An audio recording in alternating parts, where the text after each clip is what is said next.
smile while he stands tough. Notice that this man did not have his hands up. This free world's got you gassed up. Now who's afraid of the big bad wolf? 1, 2, 3 into the 4. 1 pop, 2 pop, 3 pop, 4. 4 pop, 3 pop, 2 pop, 1. Your pop, he's pop, no pop, none. This guy ain't no motherfucking MC. I know everything he's got to say against me. I am white, I am a fucking bum. I do live in a trailer with my mom. My boy Future is an Uncle Tom. I do got a dumb friend named Cheddar Bob who shoots himself in his leg with his own gun. I did get jumped by all 6 of you chumps. And Wink did fuck my girl. I'm still standing here screaming fuck the free world. Don't never try to judge me, dude. You don't know what the fuck I've been through. But I know something about you. You went to Cranbrook, that's a private school. What's the matter, dog? You embarrassed? This guy's a gangster? His real name's Clarence. And Clarence lives at home with both parents. And Clarence's parents have a real good marriage. This guy don't want to battle. He's shook, cause ain't no such things as halfway crooks. He's scared to death, he's scared to look at his fucking yearbook. Fuck Cranbrook. You are just a buck-toothed Nepo baby who ate dog food for a weird old man. Feeling like Gresham Leash. One time for the sickos. I'm all elite with the game from the get-go. Ain't full of no stardust, I'm a real nightmare, bruh. You can meet me at the crossroads. Business is booming, I feel like the hearse and the kid, and they tell me don't hurt anybody. I'm way too fly like Kevin, I could do this all night. Step back, it's a private party, I'm more dirty than dumb with the way I live. No saint like Ricky with the vibes I give. Looking at my watch, it's about that time. When I hit him with the toodles, it's a lot like Tiff. Might as well call me Tony. They don't even know that I'm timeless. AJ Francis, all I really know is first class. $1 million man, 2 prices. You ain't even over. Shout out to my dogs like Bron. Baby, I'm a limit breaker. You were just a death rider. Can't rest in peace. I saved that for the Undertaker. Proceed with caution, but you ain't Naomi. Can't book the team. Your name must be Tony. IWC say you got to go. I like Jermaine and Gresh running. Let's start the show. Cool kids step to the front. Cool kids. Too sweet sign for the click. Gotta give the people what they want. Gotta get eradicate quick. Yeah, I'm like Seth with the outfits. Coming in hot too live on your outlets. Running these streets like the prophets. Thank God for the new day. Can't stop it. Jay Uso with the yeet. Eat, sleep, flex, and repeat. Whole new swag with a price on the tag like Javon on the young OG. Better recognize on the mouthpiece. See the power level gotta increase. Bringing content on the daily. Feeling like Gresham Leash. Greetings and salutations, ladies and gentlemen, boys and girls, non-binary pals, baby mamas, baby daddies, and everybody in between. Welcome back to the Gresham Leash Podcast. This is episode 157 of the show that brings you the good vibes to the best of our abilities. Joining you as always, the voice that does the most, the purveyor of mischief, the president of chicanery, Gresh. And joining me as always is my guy, my right hand, literally. Like this is my partner in crime at this point because we've known each other for dang near 7 years now, almost a decade. It is crazy when you think about it in retrospect. We met in 2019 through DJ. Yeah, because that was around the first incarnation of the podcast. I had you and DJ on as a duo. That was Squints and them on there too, right? Yeah, it was when we reviewed the Benoit Dark Side of the Ring episode. Yes. That was a good episode. Was that like 2019, 2020 when that came out? Yeah, about 2019. Yeah, so that was like right before the pandemic hit. So it's like, yeah, and it's been nonstop ever since. Like we're closer to a decade in friendship than we are freshman. But yeah, it's my guy, the voice of everything. Literally at this point, when it comes to this brand, he is none other than Highlight Real, the CEO of Reality Rap. You already know. You already know, man. I really rap. I really rap. Nah, what's up, everybody, man? How y'all doing? I hope everybody had a phenomenal Easter weekend, first and foremost. You know what I'm saying? If you celebrate, if you did your thing this Easter. I slept in. You slept in? Hey, there ain't nothing wrong with that. Hey, there's nothing wrong with that. The good Lord do want you to get your rest now. That's because on the third day. Now, I ain't gonna lie. I thought about you that day because I was like, man, I wonder if Josh went and danced the other day. I wonder if he, Believe it or not, this was literally my almost my second or third year of not doing anything for Easter because it was you know me personally, like my beliefs hasn't changed, but I kind of stepped back from a lot of things just to make sure that when I do eventually, if I do go back, it's pure intentions and not for sure. out of habit or because I'm obligated to go. Because when when you're growing up in the church, it's like you feel obligated to do this, and then you kind of forget why you go. You forget your why because you're stuck on because I have to and not because of why I'm here. So I told my brother this too, countless times. I just step back and just really it's like I'm in this stage now where it's like wherever one or two gather and call on my name, I'm there. So it's like I don't really need to be in the physical church to continue my beliefs, and I'm not the one that's going to make anyone feel bad because they still go, or I don't care to feel bad because I don't go like I used to. So right. So I saw everybody when they Easter suits and all that stuff, and I'm just like, that's cool. I remember when I used to do that. I didn't do the Easter suit this week. I felt a little out of place. I didn't even know my church did that. I was like, oh, y'all dressed up today. Okay. I was like, I didn't know y'all was gonna do that. I said, well, yeah, a little slick shirt on. Yeah, it was just a little basic t-shirt and jeans for real, man. Like I had another get up, but then I realized like, oh, this joint need to be dry cleaned for real because I saw a little spot and I was like, nah, this ain't gonna work, dog. I can't be having nothing in there looking like I don't clean my stuff, bro. I was like, nah. So what I was initially gonna rock, I was just like, well, it wasn't a suit, but it was a nice little casual dress up kind of little situation. But it's all good, man. I just did the basic t-shirt and jeans, man. Come as you are, still just thing. Had Jesus is King on it, or Jesus is Lord, one of the two.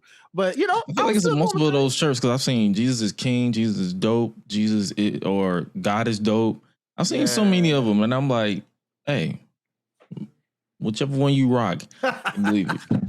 And it's like, Lord, I'm kicking my own mic. Hey man, we do that on this show. Like literally, like, you know how many times I don't hit this? I'm kicking, but stretching my feet out. I'm like, oh, wait a minute, how big my feet are. We were just talking about that. Nah, cause for me, I went to the gym. Like that's and it's like even that. I'm not even. People consider themselves gym rats or gymaholic. I literally just go there because that's the one place I feel in the most control. So it's like, hey, I'm in control of this weight. I'm in control of making sure that I continue to be strong and get stronger. Yeah. And it's just like I had my headphones in, and and it's like usually one thing and this is funny because my people always ask me my music taste. Yeah. It literally varies on the day and the mood. It was Easter Sunday. Man, I put on a whole bunch of worship music. I was literally pumping iron to worship music in my head. So you know how people be with that slow music, but you looking serious. Like I'm here listening to a whole bunch of K String. I think he's a South African artist. Like I'm literally listening to him on loop, and I'm just like getting a whole bunch in, and you wouldn't even know. You wouldn't even know. I love that, bro. Like that's deep. You know what I mean? Like you could take a lot from your perspective with that. I'm not one that always like forces something on somebody. I tell people, I'm like, hey, how you worship is how you worship, how you get in your zone, because it is the relationship at the end of the day. Mm-hmm. The community still matters for sure. But see, you have that to where you don't necessarily have to be in the building. It's nice when you pop up and show up, you know what I'm saying? But you got a community of folks that's with you, you know what I'm saying? So at the end of the day, like keeping you in check, holding you accountable. So, yeah. Oh, hey, good question. Did you believe it or not, I didn't. What it's like some people need to understand. It's like I don't have a lot of the newer wrestling themes in my gym playlist.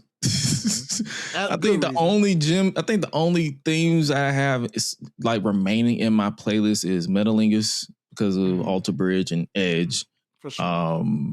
Wolfpack, the NWO Wolfpack theme song that comes on at some point, and I believe the other one is Batista's theme song, "I Walk Alone." Ooh! So it's like stuff like that, like, and I think one of John Cena's not theme songs, one from his album, I think it's "Bad Bad Man." It comes on. It's like because I use Spotify, it has this auto mix where you can like smooth transition. yeah. So it'll go from one song and then it'll come straight into bad man. I'm like, oh, that was a smooth. Some of these transitions be catching me off guard because I'm like, I respect that. I respect that transition, but then sometimes I have to correct the AI because their transitions are kind of terrible.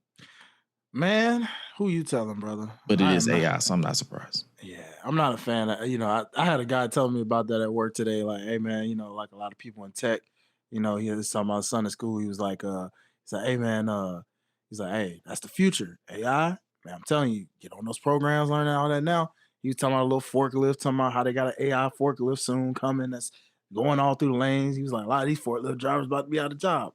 I'm like, see, and that's why I don't like it.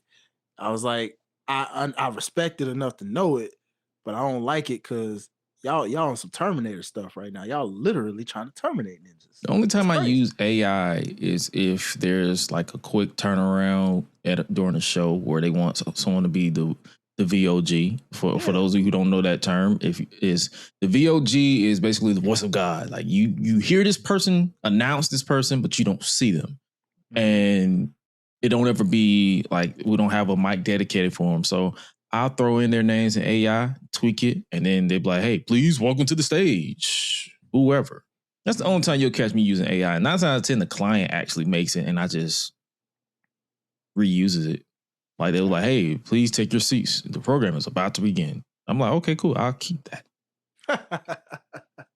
But nah. I don't. I think the only time I used AI for this channel was back when I was doing the AI booking. And that was right when it was like the early stages. But I haven't really tapped into AI anymore after that because the feedback was mixed. Some people was like, yeah, we rock with this. Some people was like, man, can you not use AI? Because it's so obvious when you use it in any sense. Like you can tell, you know what I'm saying? But yeah, I get what you mean, bro. It's just stay creative. You know what I'm saying? Speaking of being creative, let's I guess we could dive into the lack of creative on the WWE side. Did you peep SmackDown? I unfortunately did, and I am not ashamed. Listen. I am not ashamed to admit SmackDown lately. I don't know when and how it just started sucking. Because there were times where everybody else would say that show sucked. Because it's Road I'd be Dogg. like, right. Yeah, but I'd be like, it wasn't that bad. I enjoyed it. It was elements I liked. But then lately, these last couple weeks, I'm like, oh no, this is bad. Like, this is bad. Listen, when SmackDown happened on Friday, because it's Tuesday now, I legitimately, I think it was like 10 o'clock, and I was like, I had this feeling that I haven't had in years, and I was like, there's a whole nother hour of this shit. Yes, bro. I actually fell asleep on this dang show, and I'm like, oh my God. I said, bro, why? Ridiculous, bro. And the thing about Friday, I was off. I had a nap. It wasn't even the fact that I was tired. I can't use that. This past weekend, all the way up until at least until Sunday, I cannot use I'm tired. Exactly, bro. Because I've literally been taking naps because I've been off. My days start early so that I can take a nap and still watch whatever we watch it on the hobby side. And I'm just like, yo, no. Like, shout out to Cujo in the chat. He said the whole time Road Dogg was the scapegoat. Yeah. He really was. Like, Cujo, hey, man, shout out to you, G. Like, you be preaching on that, man, because it's so funny. We put the blame and everybody want to cast stones at one. Oh, I'm still casting them stones, though. I feel you. I'm not mad at it. I'm not mad because he was kind of terrible. Like, and that Unreal documentary did not help him. It didn't help. And remember now, 2016 SmackDown, when that was good and golden, he was elements of the stupidity in some of those moments too. Now, we're not gonna glance over that. So, hey, Road Dogg, you ain't completely innocent, but you weren't the only problem, and it's very apparent. So it's like, ugh. That's why I put out that tweet. I think it was 2 weeks ago. I was like, yeah, apparently Road Dogg wasn't the only problem. The whole team need to go. Yeah, man. Fire them all. See, nah, I ain't even gonna say it, but what's up? But yeah, dog. This. And then, Because we kicked off the show. Oh God. We kicked off the show with Randy Orton and Cody Rhodes face to face. And I'm like, oh, okay, we get another brawl. I wasn't thinking nothing about it. Like, legitimately, I was not thinking nothing about it. I was like, okay, we're finna get another brawl to kick off the show. Randy Orton was like, yo, you unlocked this in me, blah, blah, blah. And then I look down and I look up legitimately. There was no pan. There was nothing. Clipping into the frame was Pat McAfee. Yeah, bro. He legitimately clipped into the frame. And I'm just like, oh, okay. And then he kicked him in the balls. I'm like, all right. We're this is happening. Mm-hmm. My gosh. This happened. Okay, cool. All right. Why though? And then he was like, I'm the one that was on the phone telling Randy Orton what to do. I'm like, so you're we're gonna pivot from Cody giving Randy permission to be the Viper to Pat McAfee telling him what to do, to remind him what he was. Do y'all realize how stupid that sound out loud? No, seriously though. Like, what I want to emphasize what you were saying, because the way my hands went over my face in straight disappointment of like, and this wasn't even I wasn't trying to have you know how we do. We don't come into this thing of like high expectations or nothing. You know, you try to set your expectations low on purpose. You know, I heard the theories of what people were thinking. They're like, oh, The Rock or Kevin Owens or, you know, Bob Orton or, you know, all these different names that would have made more sense and, you know, depending on how you view it. And then you get to this point and I was just like, huh? Pat? The same dude on commentary? I can't take him as a serious. I ain't seen him in a heel role since the dude came into the WWE and NXT. And even then, he was just annoying. He wasn't no heel. He was just like, Pat McAfee with a punt. Yeah. And I didn't even know who the heck he was. I was like, I don't know. What's a Pat McAfee? And I'm like, what team did he play for before he retired? Unfortunately, a team that I hate because I'm a Titans fan, and that's the Indianapolis Colts. But hey, who am I kidding? Oh, of course, I don't give a fuck about Indianapolis sports. Of course, I would know what team this nigga play for. Give me a reason to hate on the Colts every day, and I'm definitely gonna do it because that's what I love to do. You know, but hey, nonetheless. It's just the fact of the matter. I thought it was a serious team. No, well, now you know. This is exactly. You thought it was a serious team, and it was a guy that you couldn't take serious in general. You see how they just go hand in hand. That's like that's like Gronk coming back. Oh gosh. Oh I remember that dude. I forgot what team he played for, but I remember him because he was scared to jump off of a scaffolding in the performance center for WrestleMania in 2020. Remember that? That was how is a football player afraid to do that? That makes no sense to me. I'm like, dog, you jump in the air and catch a football. You can't jump off a scaffold? Come on, my guy. I was like, Gronk. Listen, because I'm gonna tell you this. Listen to what Pat said. Listen to what he had to say. Right. He cut a good promo, but not for the main event of WrestleMania. Yeah. Or not for a story that was already pre-cooked. Because that's the thing. This story's been brewing since 2007. The reason why I remember that is because I was watching in 2007. Oh, yeah. So I know this story. I know both of these guys. I was watching when Cody popped up with the black hair, no tattoos, was Dusty's brat kid. And I use air quotes in that if you're watching the video form, so people won't know that I'm actually calling him a brat. But like, it was that because that was the time in 2007. Like, everybody was like, this is the young bud, this is the young whippersnapper. And Randy was like in his transition from the Legend Killer to the Viper phase when he came. He punt Dusty. He almost punt Cody. Then he eventually adopted Cody as like his mentee and legacy alongside Ted DiBiase Jr. Remember Manu? Remember he was a thing. It was I think it was him, Ted DiBiase Jr., Manu. I think it was Snuka, from Deuce and Domino, that dude. Yeah, what was it? Was it Snuka Jr. or something?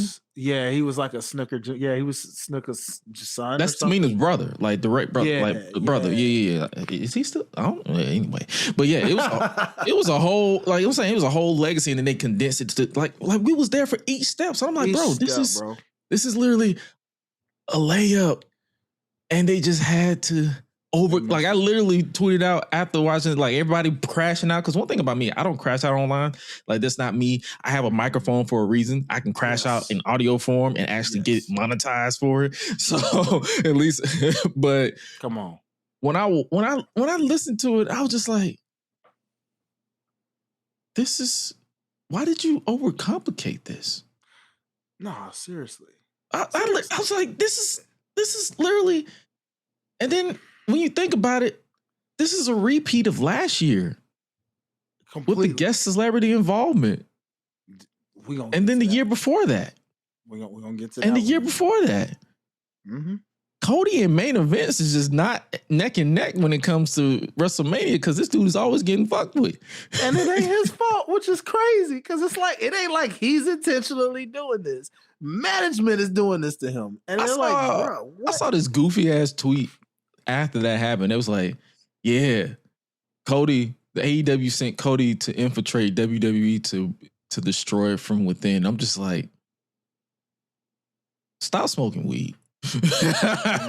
Like your shit laced, because that was dumb as hell to put. That was dumb as that shit. Your shit was laced, bro. But nah, just processing this, I'm just like, I couldn't even get mad. Like, you know how sometimes you like, I'm looking for something to get mad. I couldn't even get mad. I just laughed. Yeah, that's all I could do. That's all I could do. I'm just like, I did the same thing because I was just like, are you kidding me? Like, this is what we're doing? This guy. Because out of all these names that people had, I thought a little outside the box for real. You know who I initially thought this could have been for real? Yeah. Someone else that had a common connection with both of these in a mentor role. I was thinking, if you really want to go back, Bob Holly could have been that person on the phone. Because that guy mentored, if I'm not mistaken, I know he mentored Cody for a little bit, and they was tag team champions. And I think he did the same thing with Randy Orton. Bob Holly? Yeah. I think he did the same thing with Randy Orton when Randy Orton was up and coming too. Oh, no, he was whooping Randy's ass on SmackDown. That's what it was. Well, still like some kind of, a little bit of ties, because he was giving them like that tough love kind of thing, like, just, but it was like, I don't know, just to be outside the box. I don't know what that guy is doing these days, but he still, like Billy Gunn, I think he still keeps himself in good shape. Didn't have to wrestle or nothing because then something. Just off name recognition. Yeah, off name recognition. But that's another thing too. Do you think this current crowd would even know who Bob Holly is? Same thing with Bob Orton. Same thing with him. Same thing with Ted DiBiase. I mean, but then again, it's WWE. They have archive. They can literally just make you know who he is. Yeah, I mean, it would have been possible, but I feel like if it was WWE, yes. But this TKO situation is really getting out of control. Yeah, let's talk about TKO for a second, because the reason why let's pull the curtain back, because we don't really typically do that here as much, or we try not to harp on it. But they're the reason why Pat McAfee is in this situation. They want Pat McAfee to. Oh, Jermaine said Bob Holly would have been worse than Pat McAfee. Probably. You think so? Probably. You think so? I don't know, dog. I don't know. I don't think anything's worse than Pat McAfee, my guy. I don't know. That's a stretch, G. At least, because from what the streets is saying, at least Bob Holly wrestled and has archive and history in WWE and has a bit of a history with both of these gentlemen. Pat McAfee has I can kind of see your argument. You're kind of going off of the side of like, hey, there's ties there. Yep. Randy and Pat has no ties. Like Randy is a glorified kiss ass. Because if we want to go off that logic, you could have inserted Pat into the Roman and Punk storyline, because he was dick riding him, the tribal chief, for like 6 years when he was on commentary. This is true. Let's stand up, Cole. Acknowledge your tribal chief. Acknowledge your tribal chief. Like that's what I'm saying. Like And the whole yeeting thing, to where when he was yeeting and Gunther was like, and then he turned back around, yeah. So that's what I'm saying. Pat was enjoyable on commentary for me, at least for me. I enjoyed him a little bit on commentary. Cool. After a while, it just got overused where it was like the first time. Let me reiterate the first time, because remember he had that gap. Yeah, he did. And then he came back, and it was like it didn't come off as organic anymore. You can tell it kind of ran its course because everybody else around him stepped up. Because I can give Pat props because when he first came, it was around the time where everything was so cookie cutter and like robotic. Yeah. To where when he came on and was teamed up with Michael Cole, it sounded organic, and everybody, even Michael, started relaxing more. So now you enjoy the product more. But then he took that break, and then he came back, and it was just like, yeah, you kind of lost your touch a little bit, but I still wasn't mad at it. I think Jermaine would relate to this. You know, hearing you say that makes me realize him and Ronda Rousey have something in common because both of them are like that movie franchise. The very first original one is great. It's awesome. It gets you excited. You're like, that was a classic situation. And then the writers get greedy, and then they decide to give you sequels. Oh, that's basically, you just described Stranger Things. I don't know if you've ever seen Stranger Things. Of course. Yeah. I'm a Stranger Things. Yeah. The first season, great TV. Second season, I tolerated it. Right. Season 3, why is it still happening? And then 4 and 5, good God, why did this happen? Why is this happening? Why did this happen? It went from, yo, this is great. Okay, I can tolerate this. Why is it still going? Why did this happen? Another case in point, Fast and Furious. The first one, solid movie. Second one, solid movie. Third one, because it was Tokyo Drift. It was like, at least it gave Bow Wow a stupid ass name like Twinkie for some reason. I was like, okay, cool. 4 solid. 5 okay. Not great, but okay. 6, 7. Why is it still going? And then 7, emotional because Paul Walker died, and it was like, okay, cool. 7 would have been a perfect send off. And then they kept going. 8, 9, 10. Part 1. In other words, yeah, sometimes you just gotta leave well enough alone. Can't forget All American, my brother. Oh my God, that's still going too. I think the final season is dropping at some point today. I mean, this year. The final season. They're finally ending it. Go figure. Yeah. I think I saw like a snippet of the last season. I was just like, yeah, this should have ended in season 2.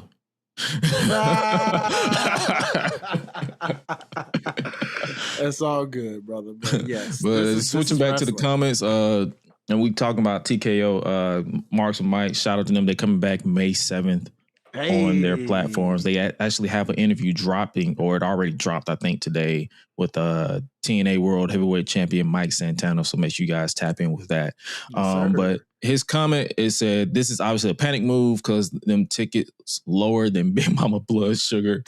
Pat McAfee really soured my taste for the feud. Keep him on commentary. Oh my gosh. Y'all hot tonight. Jermaine said, remember Vince was still in charge early on with McAfee on commentary. He telescoped his usual yearly break for college football. That is true.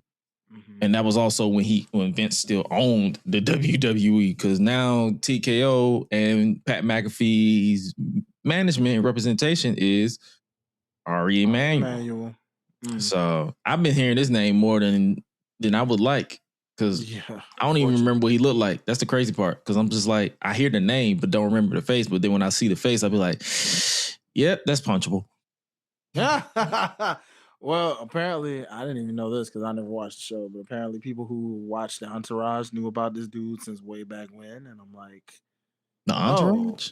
Yeah. There's a TV show? Yeah, but they also made movies out of it, like a movie or two. Was that on HBO or something?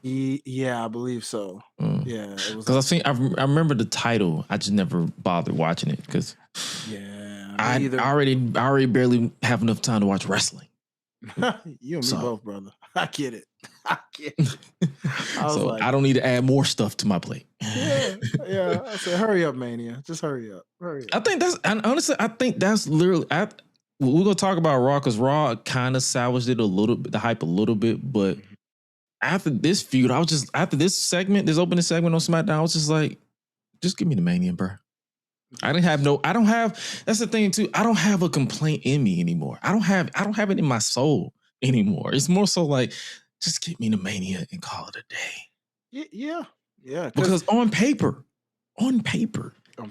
this looks like a good card. Way better than last year. Better than last year. But the execution is just like, they're killing us, man. You're killing me. Like, think about how excited people were with Randy and Cody. The story wrote itself. Like you said, it goes so far back. You didn't have to do much. I mean, the streets ain't lying when they saying it. Everybody's saying it the exact same way. You didn't have to touch it. It wrote itself. It's probably the easiest thing to book out of any of these feuds and or matches that you have on this card. You started off great. And then they've just been on a roller coaster of just, where the heck are we going here? You went from, okay, yes, this is how it starts, to that was kind of mid. Then you go to Stephanie and you're like, well, that was out of left field. What's up with this? But you were still intrigued because you're like, okay, maybe this is going somewhere. And then comes McAfee and you're like, what? Why? You're like, this makes no sense. You can't even say what anymore. It's just like, why? Not what, but why? Why did this need to happen? Like, from a viewer standpoint, from a hardcore viewer standpoint, because I'm gonna tell you this right now. The casual viewer, they're eating this up probably. I don't know. Sure. I'm not a casual viewer. I don't really look into their brain, and I really don't necessarily dismiss their appeal, because you look at it from a business point of view, you're trying to make money.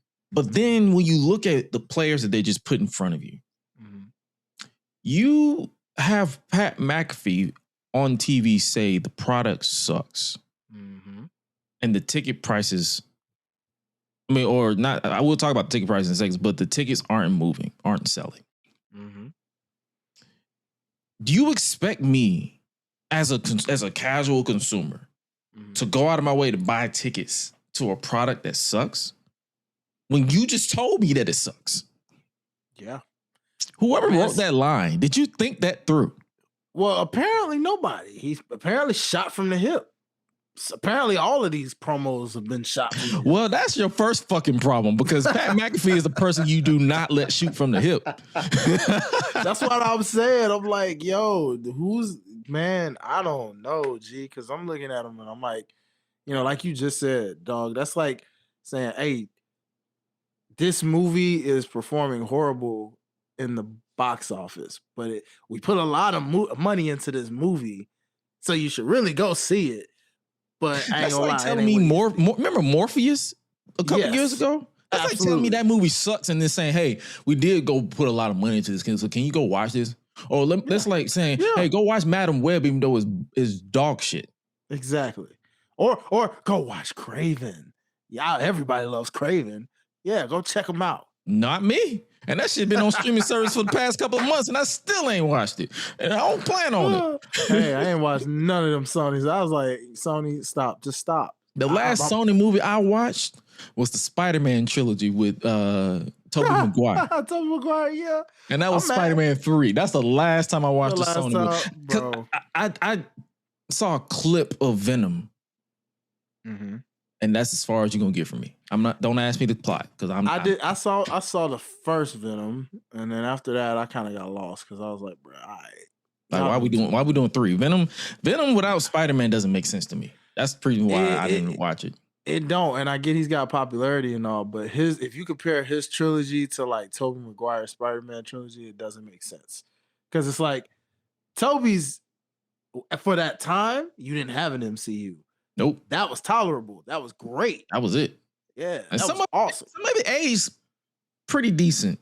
Most of it, yeah, most of it. Except for MJ. MJ, like they went through all that shit over mid-ass and MJ. It's crazy.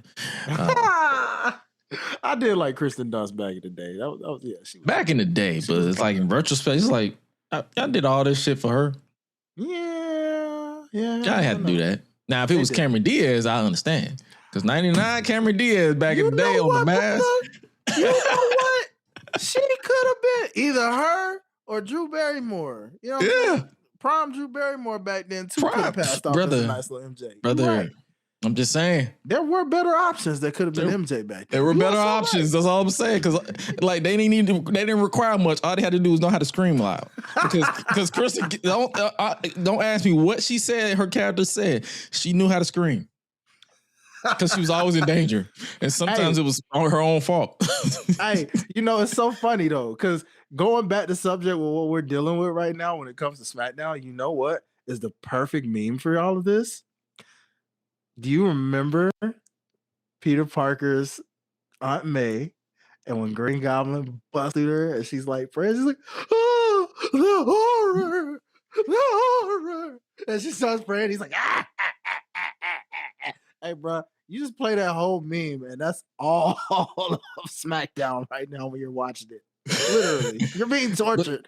Well, like technically, yeah. Shout out to Cam in the chat. Tom Holland Spider-Man is technically still Sony, but they didn't really produce it. It's more so MCU. That's true. So I guess you could say that's the closest you'll get from me watching anything Sony related.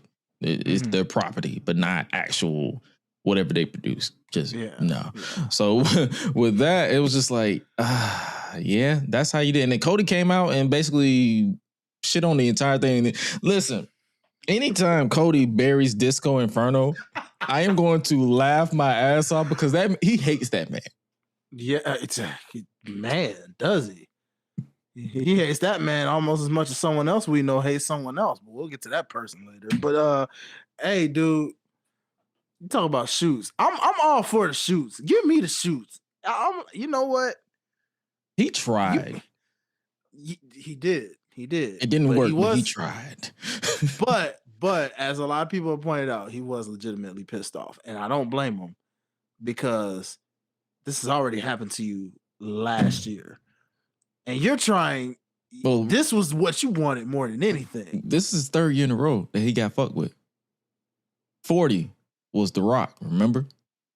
Remember we was at DJ's Christmas party. Oh, not Christmas party. It was his I know what you're talking about. Yeah, we were there. It was at his party, and I think we wasn't even watching SmackDown. And I just so happened to look at my phone because everybody was just chatting. I was like, yo, The Rock just popped up on SmackDown. And then everybody was like, what? What? Yep. And then we found out, we was like, wait, he just did what now? Cody won the Royal Rumble. It was like, yeah, but it's gonna be rocking. It's gonna be rocking Roman at WrestleMania. I was like, huh? Oh, this is gonna be bad. And it wasn't the bad as like, it was more so like, yo, this is gonna be backlash and immediate backlash. So that was one. That's one. And then last year with John Cena and Travis Scott shit. That's two. And now you got Pat McAfee and Randy Orton. That's three. And I'm like, bro, at some point, y'all got to stop fucking with this man because it's like no matter what people believe, the Cody fatigue is fine. Like if you were tired of seeing Cody doing the same shtick, I understand. Mm-hmm. But y'all got to stop screwing with y'all the face of y'all company because at some point I'm just gonna laugh at him every time I see him. But here's the crazy part about the Cody fatigue. You feel it through the year, but it seems like this time of year, WWE or TKO or combination of both, they seem to make you get behind him all of a sudden because of how much they keep doing him like this. Yeah. And you're like, dude, I forgot all about the fatigue now because now I'm invested in this guy because of how you keep screwing him over. Like, what the heck? The last thing I said on that the entire segment, I said, yeah, they are desperate to get Randy booed. But then it's just like, it's a case of like, instead of accepting that Randy is not going to get booed, you should have just had the match. Facts. Just have, like, if they boo him, they boo him because someone brought this up. They said, remember, we consider Stone Cold Steve Austin versus The Rock at WrestleMania 17 like the greatest, one of the greatest main events of all time. But a lot of people don't really remember that Stone Cold's then wife Deborah was a part of the storyline in the buildup. She was The Rock's manager all the way up into that final. I think it was like the final Raw SmackDown. He was like, Deborah, non-factor, and then that was it. That was a lot. Like all Stone Cold had to say was one word: Deborah, non-factor. I need Randy Orton to come out here and be like, Pat McAfee, non-factor. It's about me and you, and just get right back on track because we got less than 2 weeks until WrestleMania. But you know, one thing about what you just said, Randy isn't like Austin. Austin's strong point. He even said that on an interview. I heard him do that with Busted Open back during the 316 situation. And they were asking about like, hey, how would you adjust in like today's era? Like, do you think you'd be able to do that? Because he was talking about how like when he came back a couple times and they would give him like a script, he'd be like, the hell is this? Like, it's like I don't work like this. No, I shoot from the hip. So like for him to say something like Deborah non-factor and focus it solemnly on him versus Rock like that, based off what their story was, Austin was just really strong. He admits like that was one of his strong points of just he could shoot from the hip. He could do stuff like that. Randy, we know we don't really know him for his promo game like that. So can he really find a way? Unless now, if he does it deviously, because people were always like, man, it would have just been nice to have Brandy in and accidentally RKO her or something to get heat on him. Diabolical Randy, as Stephanie says. That would have been a whole lot better than Pat McAfee. Man, something. I'm telling you. Hell, Cody Rhodes hitting the crossroads on Stephanie McMahon for some reason, because that's what I thought he was about to do on that past Monday. Something would have been like, I was like, yo. Bruh. But now, this is where we are. We have Pat McAfee. Like, and it's like, what cracks me up about this too is it's like they was trying to use Pat's ties to ESPN because WWE is airing WrestleMania on ESPN. They just revealed night 1 and night 2 cards, and we'll talk about that in just a second. But they want to use him, I guess, his show on ESPN. And I'm gonna be honest with you, I be at the gym. I barely see Pat's show on ESPN because by the time I'm done, I don't watch ESPN like that. I never did. ESPN lost its flavor to me, so it's kind of like if it's on TV, I'll glance at it, but I won't go out of my way to watch it. So it's like him building on his show doesn't mean anything to me. But also, we're not finna sit here and act like that he's never had guests on his show that kind of tied into the storylines. You really didn't need to turn him heel or make him a focal point of the story. Facts. And then the funny thing about Pat's whole, we're using Randy Orton to say the business, this, that, and third. Randy himself has complained about the ticket prices as well. Yeah. And we have video evidence of it. so it's all out there. So you can also tell that they didn't really think this storyline through because everything contradicts itself because we have video evidence that proves otherwise. You're trying to blend in kayfabe fiction with reality when in reality, the people you're trying to fiction that hate that feels like this business is changing is complaining about said business. Dude, it's I mean, this is, you talk about a weird wormhole to be in with this TKO thing, you know?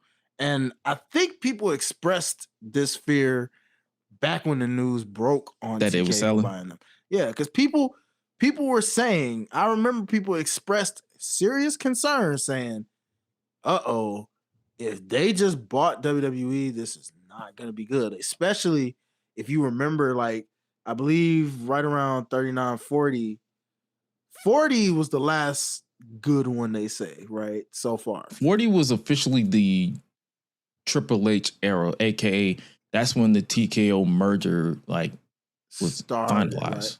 That was dumb. But it happened after that Mania, right? When they started putting their input.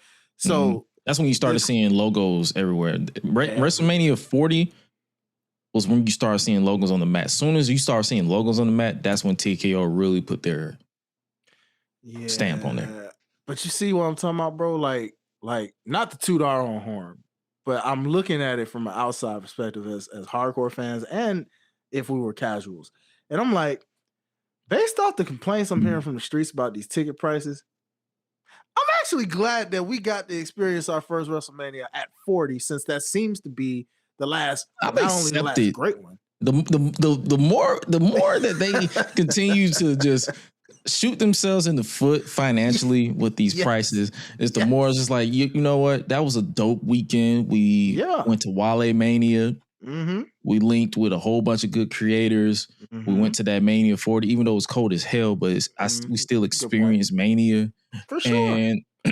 And like that was just even that weekend, like we just accepted. Like honestly, we've experienced Mania, we've experienced SummerSlam 3 times. I know, right? Like, the only ones we didn't get to catch was a Royal Rumble and a Survivor Series, and it's just like Survivor Series is Thanksgiving weekend, so unless that came to Atlanta, it's like that's the only time that I will ever catch a Rumble or a Survivor Series if they say, hey, we're gonna take over the Mercedes-Benz Stadium or something, or the State Farm. Something. Yeah, you know what I'm saying, or even like we did with Nashville that one SummerSlam, we were like, okay, that's a little 4-hour drive. That's quick, you know. That ain't bad. Like, or even if they go to North Carolina, because that's like 3 hours. Oh yeah, because they could go to Charlotte. Charlotte is kind of on the come up. They could, do something like that. Like if they do something, like honestly, if they do something in Charlotte, I can entertain Charlotte. I forgot about that. Yeah, good point, bro. So real good point. It's closer to me anyway, so that's why I'm just like, I could do that. So that's what I'm saying. I'm like, I've accepted that this is where we are. I think that's another reason why I can't complain too much, because it's like we knew this was going to happen. Facts. You saw it coming, and now that it's here, it's just like, oh boy. I mean, because bro, I haven't felt like this since 2018, 2019. Yeah, we're back to that transition period to where it's like we want to be excited, but also we know we're going to watch WrestleMania out of habit. Because it's WrestleMania. Big facts. So it is what it is. That's literally how I'm at right now. I got that off my chest. It's like, unless and if you guys want to get more opinions, that make sure you tap in on Thursday, because I'm pretty sure the fellas are going to want to talk about it more. But that's just my initial thoughts I had to get off my chest, because it's just like, why? I just like, even after sitting here processing it days later, it's Tuesday. They happened Friday. I'm still like, but why? Yeah, man. It wasn't needed. Even that whole show in general was just a but why. I mean, my goodness. Like, what's your thoughts on this celebrity involvement? Because I saw Lil Yachty, he kind of went on a tangent because people was like, they were over the exposure of celebrities in this build to WrestleMania. I am over the celebrity thing. Number one, when the hell was the last time Lil Yachty was even relevant? I don't remember, don't know. And then I'm like, though I do kind of like this him and Trick thing. Like, visually, they play well with each other, but I hear they're like friends in real life. So I wasn't too upset at it. Even the I Show Speed thing, I get a little giggle and kick out of that. I see what they're doing there. I can rock with that. Now, I'm surprised, oh boy, what's Logan's other friend? I'm surprised they ain't throw him in there. KSI? Heck yeah, where he at? I'm surprised they didn't try to bring him in there. He'll probably be there at Mania. He'll probably, like, legitimately, because he lives in London or in the UK. So I doubt they'll want to fly him out every week like that. Every week. So I definitely expect to see him and other people at Mania for sure. I mean, it's nothing we're not used to. I mean, like I've heard some people say, and I mean, Vince has been doing that since way, way back. Mr. T was in the main event of Mania 1. Exactly. You know what I'm saying? Like, it's always been celebrity presence, whether it was, national anthem, whether it was like special little appearance here and there. I mean, it's cool. I just don't think you necessarily need to involve them in storylines. Like one of my favorite past WrestleManias is WrestleMania 10. And I say that because I had it on, not 10, sorry, WrestleMania 11, y'all. My fault. WrestleMania 11. Because I had that on a VHS. I think it was like a birthday or Christmas present one time. And I had that, and I remember that was that one with LT and Bam Bam Bigelow in the main event. Oh, yeah, I remember that. And I thought that was epic because, you know, I didn't watch football like that back then. So that's how I came to know about LT. And then on top of that, you know, seeing Salt and Pepper kind of, when LT came out, Salt and Pepper, sung them to the ring and all that. I thought that was dope because I knew who they were, you know, and this is me still growing in my wrestling fandom, you know. And it was one of those things where like I look back at that and I say, you know, even the storyline with the semi main event with Shawn Michaels and Diesel, Pam Anderson was incorporated into that, where she was a part of the storyline, but she wasn't like she was the prize. Involved. Yeah, she was the prize. And it was a simple little way to, hey, who wins this match? You get her. Easy. You know, and bro, I mean, I say that to say, go back to the TKO. If you really want to involve celebs like that, be subtle with it. Just stick to the. You don't have to do all of that because it's messing with these stories where it's taking us out of it as hardcores. Now, casuals, again, I don't know a casual. If I'm a casual, again, I'm saying Lil Yachty, bro, he ain't been around since. What year is this? You know what I'm saying? I've had more casuals ask like, "Hey, did you see such and such on wrestling?" And I legitimately be like, "My fault, bro. I ain't mean for you to see that." My fault. Because they don't even be impressed. They be like, "Did you see him on that wrestling shit?" I'll be like, "Yeah, I'm sorry you saw that." Yeah, that's all you can say. Jelly Roll, all right, cool. Now we didn't even talk about that nigga. He's in the story too. And yes. I bet you he's going to interfere in that main event because he took an RKO.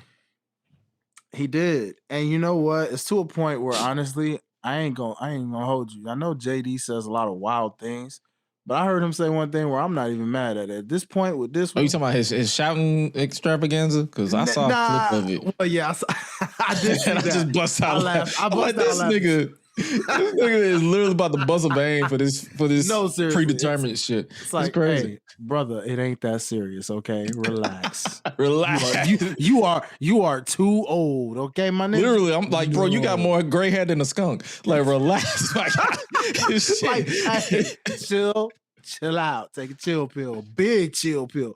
But what I think is, I heard him say something where I don't think he even yelled when he said this. I just overheard him say something about, at this point, Oprah Femi and Brock Lesnar should just be the main event. Like, don't even let this, because based off the celebrity stuff and how they didn't incorporate all that, like you just said, because of that Jelly Roll factor, and now you got this Pat McAfee, it takes the focal point off of both of them. And I hate to say that for Cody. I hate to say that for Randy.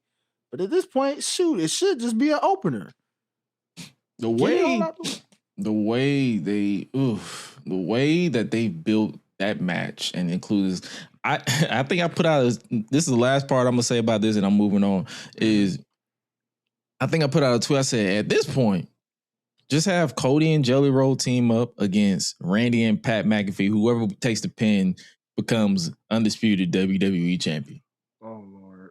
And just have Pat McAfee pin Jelly Roll. I see what you try. You're trying to go WCW on me, my guy. Bro, someone replied. They said, "Bro, what in the WCW 2000 bullshit was that?" I said, "Bro, at this point, the way that they involving celebrities, don't be surprised if that shit comes to fruition, or at some point, one of them wins a title. Don't be surprised."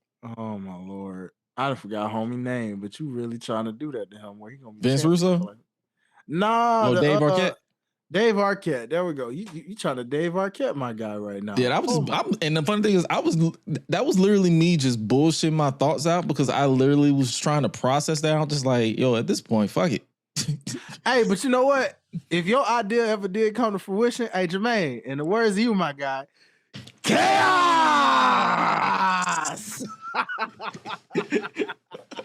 Oh shit! But speaking of Mania, before we get to the chaos of Raw, we got the lineup for WrestleMania Night 1 and Night 2, which will be the first hour will be on for WrestleMania Night 1, they'll be on ESPN 2. Okay. As opposed to the main ESPN. So I'm guessing I guess something is happening on ESPN on Saturday probably, and it was like, let's just move it to 2. I think I might know why, but I don't know. I gotta look at the schedule, but I know the NBA playoffs will be starting soon. Like, and I don't think they start around that time of Mania week though. I gotta look at, unless Jermaine's in the chat. Jermaine will know, he'll if not, he'll text us and we'll know. But for Saturday, we got the undisputed WWE Championship. That's going to happen on Saturday's card. Okay. The Women's World Championship, we'll definitely talk about that in a second because good Lord, that segment was crazy. Stephanie Vaquero versus Liv Morgan, Seth Rollins versus Gunther, AJ Lee versus Becky Lynch, Nia Jax, the Fatal 4-Way tag team match. Nia, Lash, Charlotte, Alexa, Bayley, Lyra, and the Bella Twins. With the 2 matches that'll be featured on ESPN2 being the unsanctioned match between Jacob Fatu and Drew McIntyre, and the 6-man tag team match that was just announced on Raw between Logan Paul, Austin Theory, I Show Speed, and the Usos and LA Knight. Wow. Yeah, that's the Saturday card. It's not bad. I mean, as we mentioned, in general, this entire card, like on paper, looks Right? fantastic. And given what the talent has been through, one thing about a power struggle, you can take it out through the match most times. So I feel like majority of these matches are gonna just slap because of maybe being internally pissed off at this power struggle. It's gonna force them to just put on a hell of a show. You know what I'm saying? Like, kind of similar to, remember when after 39 when Vince crashed and burned that Monday Night Raw? Yes. After WrestleMania 39, everybody was just like, what the fuck is going on? And then I think the pay-per-view, the shows after that, everybody just went out there and just started having great matches. Great matches. Yeah. Like, I feel like the talent needs that, because even though they're getting a lot of buzz for a lot of the wrong reasons, it's like, something's telling me that both of these nights, and the pun on like night 1 versus night 2.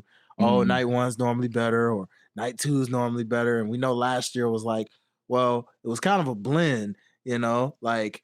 Oh yeah, the middle card of night 1 was kind of trash, but then the main event saved it. And then the middle card of night 2 was dope. And then the main event was ass.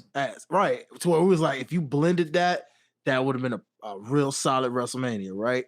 Yep. But you were like, okay, I feel like this is one of those instances where enough is enough in the talent's eyes. And I just really feel like both of these nights are going to slap. Not saying every match will be 5-star. Of course, there's probably going to be some duds, and we're going to talk about them. But majority of these are going to hit in ways we're not going to expect. Oh, yeah.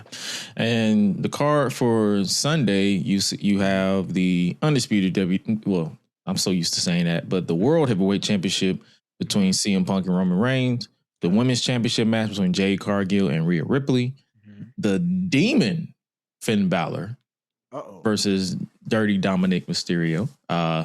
I kind of feel like that should have been a surprise, but at this point, what do you expect? They're trying to move all the tickets they can. So, hey, you get to see the Demon for the first time since WrestleMania 39, where he lost to Edge in Hell in the Cell. First of all, Okay, so they really put him on the graphic as the demon. So Yeah. they just pretty much They just literally on Raw, they announced they literally announced the match last week. And then on Raw, they was like, I think they had a promo with Finn, and he was like, "Yeah, you've awakened him." And then they kind of subtly turned his eyes black, and then graphic. The demon is back. And they literally say he is back. The demon Finn Balor faces Dominic Mysterio at WrestleMania. I'm just like, you couldn't just have him just make the entrance. No, seriously. And I mean, I ain't gonna lie. Side note before you finish that, like, I kind of agree with Solid Monster on that. After a while, it's like, what does the demon even do? It's the same dude. He just has the face paint. There's nothing new. His wrestling style don't change. Nothing. It's like, and it's not like they can do what he did in New Japan, where he had different character versions. Like you had the Joker version of the demon. You had, I believe it was some other version, like the Venom version of the demon. Yeah. And it's like WWE's not finna pay the fine to get to use the licenses or anything. So it's like, what do you do? I think the only tweak that they've had was when they was in London and he had the chainsaw. Oh yeah, yeah. I don't know, man. It's just and then there's that scary Halloween one they tried. The pumpkin? Yeah. They tried that. Like, shout out to Ray in the chat. He wrestles the exact same. Like, nothing changes. Nothing changes, bro. So I'm like, okay, the only thing he does different is he humps the floor. Yeah, pretty much. That's it. That's all we gonna get. He gonna come out, crawl, boom, boom, boom. Oh yeah. Now that was different. Yeah, remember the guppy fish with fish out of water when he was humping the floor in 2021? Boom, boom, boom, boom, boom, boom. Like, I will never forget that. And then to the point where he broke the top rope because he was too powerful. Yeah, exactly. You gonna break the top rope again, Demon? We'll see. That's funny. Like, that was the first time I think he lost on the main roster to Roman Reigns, and then he lost to Edge and Hell in the Cell. And every time I see him come out there, I think of that because I'm like, bro, you really lost to old man Edge at WrestleMania. Yeah, exactly. Come on. Oh man. But the last few matches, we got Sami Zayn versus Trick Williams for the United States Championship. And then the two matches that are featured on the first hour of ESPN, the ladder match, which will now feature Rey Mysterio for the Intercontinental Championship, and Brock Lesnar versus Obafemi. So this will definitely open night one. For sure. It makes sense. Unless they decide to do that ladder match, but they could do, Either one. That's the thing. Either one is going to be a dope open. Yeah, either one of those will be a dope open because I think about that WrestleMania. Oh gosh, what was that? It was the one where the Hardys came back. 33? Yeah, because I believe that was Orlando. An opener. Yeah, because sometimes those ladder matches will open up too. Because it wouldn't surprise me. I'm curious because I remember it happening at like later on in the show. I thought they opened that. Unless I'm thinking of the one with Dean Ambrose. I know that Intercontinental title match. It was like Dean Ambrose. Let's see. Daniel Bryan. I know that one opened. They've done. Oh, the first match was AJ Styles versus Shane McMahon. Oh, that was pretty solid. Okay. And then that was when Chris Jericho, it was like AJ Styles, Shane McMahon, Chris Jericho, Kevin Owens. Literally, that ladder match happened like the fourth match. It was like in the middle of the card. Yikes. Okay. That felt like an opener for me. I don't know why. Probably just because that's the first three matches were kind of ass. So I wouldn't even say ass. It was more so, it was kind of like, it was good for the show. Like, hey, it happened. But nothing to like rave home about. Okay. That makes sense. But I mean, there was a ladder match somewhere. I remember one of those. Oh, you talking about 32? Yeah, because I know it was an IC title ladder match. One of them. Yeah, that was when Zack Ryder won. Okay, that's what I think. I knew it was one of those. And I was like, okay. And that's why I'm like, hey, that was a solid starter for that show. And that was Cody's last match. I mean, last match at Stardust before you quit. Bar, you know what I'm saying? Hold that thought. But it's like, hey, bro, I don't know, man. Definitely, I I'm hoping it's a ladder match because I feel like you can push Oba and Brock a little further down. You know, like maybe the main event before the main event if you want. Possibly. Yeah, because remember that a whole hour is going to be on ESPN. Yeah. Like itself, because they're trying to push ticket sales. They're trying to not ticket sales. They're trying to push subscription sales. They're trying to push people to buy the actual app. Will that happen? No, because shout out to VPN. I'm watching on Netflix. Facts. And remind me to put you on another app too. I found out about somebody at work put me on to it. You know, I'm put y'all on. But nah, I'll say this. The reason why I'm actually confident in that ladder match too is because one, people love chaos, and you already know a ladder match is hella chaotic. Mm-hmm. All of those luchadors and a bouncy ninja in there. Oh, and Rusev. It's about to be yeah, and Rusev. Such out of place. But all that flipping and flying that's gonna be going down, and number pack, everybody knows who Rey Mysterio is. So they'll be that's why he's in it. Mm-hmm. They'll be like, oh, this nigga still wrestle? Mm-hmm. Then they gonna see the other masked ninjas and be like, wait, how many Rey Mysterios are there? You know somebody from the South gonna be like, hey, there's 3 Rey Mysterios? Yeah, they'll be like, wait, when did Rey become so many Rey Mysterios? like there's so many Reys. Like, hey, hey, nephew, you know that Rey Mysterio nephew? Hey, nephew, what you know what I'm talking about, nephew? No, I don't. Get to the point, god damn it. Dang. Like, how many Rey Mysterios you got? No, it's only one. You know the one who did the little smooth walk. You know that one, nephew. You know what I'm talking about. You know, hey, do that right there. You know what that is. You know what that is. Somebody's uncle from the South gonna literally say that at some point, especially in the bar when you put a libation in their stomach. It's a wrap. I can't wait. Come on. Speaking of chaos, Punk's Pipebomb on Raw.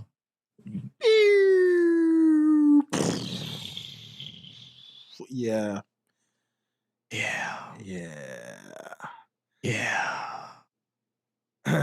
Now everybody from the 313, hey, free world, follow me, hey. This brother, real B-Rabbit. This brother, he went after Roman Reigns. Mm-hmm. He went after The Rock. Mm-hmm. He went after Pat McAfee. He went after Ari Emanuel and all of TKO. And Vince McMahon. And because he, what was on the bar? He said, you just a $1.2 Nepo baby who used to eat dog food for a weirdo old man who used to treat me like trash. And I'm just like, damn. I had FU money. So I was like, dang, bro. Like, he basically like, I didn't need this shit. Yeah, I mean, that's true. But hey, brother, man, listen, this man, he said, you walk around here, you show up late, leave early with your chest out. You think you're The Rock. You think you some the Hollywood movie star. He's like, I'm sorry, former Hollywood movie star. And I'm just like, he still kind of make a lot of money, but I get your point. I get you. Yeah. That was my one actually moment because I'm like, this man still do be making some kind of bread. So it's like, I can't really dismiss this man. Mm-hmm. And then I like that bar where he said, the reason, what did he say? He said something about losers. He said, I don't really, I think I tweeted it. Yeah. Because it was actually a bar. I was like, that is an actual bar. He said something about losers. He's like, I don't like something about losers because he's like, hold on, let me pull it up, make sure.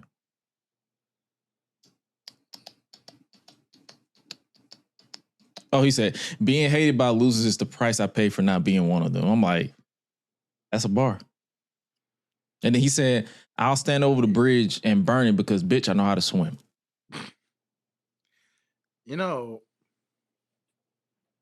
All I could say to myself was, fight back, Roman, fight back. Bro, okay? Listen. Fight back, brother. This man said your football career was trash. And you a Nepo baby. Bruh. He said, bro, you had 11 WrestleMania main events and only 4 of them was good. All the other 8 was trash.